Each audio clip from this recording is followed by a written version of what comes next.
Unraveling the mystery of irregular verbs. Hello, language enthusiasts. Welcome back to our Grammar Fundamentals series. Today, we're taking a deep dive into the fascinating world of irregular verbs.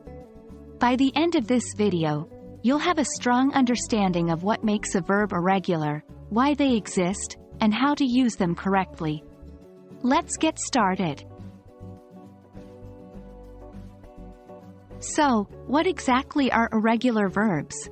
Unlike regular verbs, which follow a predictable pattern when forming their past tense and past participle, usually by adding ed or d, irregular verbs change in a different way.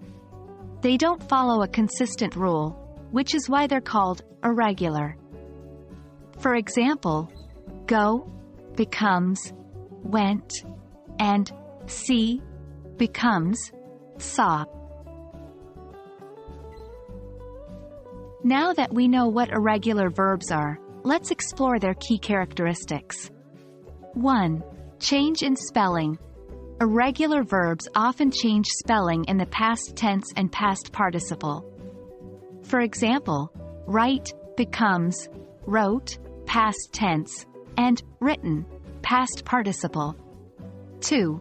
Consistent past and past participle forms. Some irregular verbs maintain the same form in both the past tense and past participle. For instance, put remains put in both forms. 3. No ending pattern.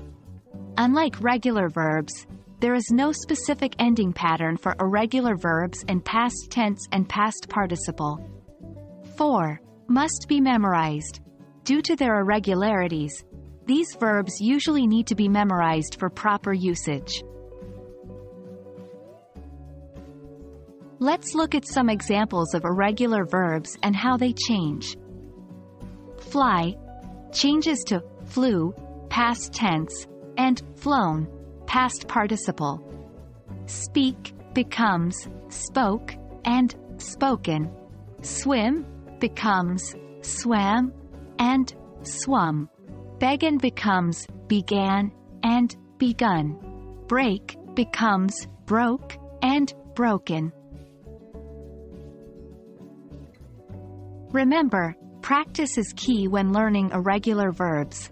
Try to use them in sentences, write them down, and expose yourself to English as much as you can. Reading, listening, and speaking English regularly will help you master these tricky verbs.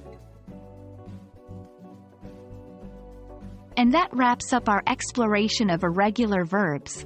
We hope this video helps you in your English language journey. Keep practicing, and remember, the more you use these verbs, the more natural they will become. Thanks for joining us, and happy learning!